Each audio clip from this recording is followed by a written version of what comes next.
Good morning. Tignan mo yung aso mo niya. Oh, nakasash na sa kanya yung tali niya. Miss Philippines na. Oh. Miss Philippines. Ang batang cute. Oh, ang cute mo talaga. Nakasash na sa kanya yung ano niya. Lintik ka talaga, Shelby. Miss Philippines. Nakasash na. Gusto na lumabas? Lapit na. Maka 2 months lang kayo. Gagala na kayo. Labas ka na.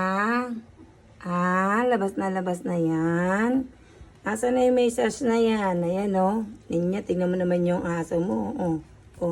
Nangangagat pa. Nangangagat pa. To, yung maliit na to. Masyadong matalino. Gusto na lumabas. Good morning.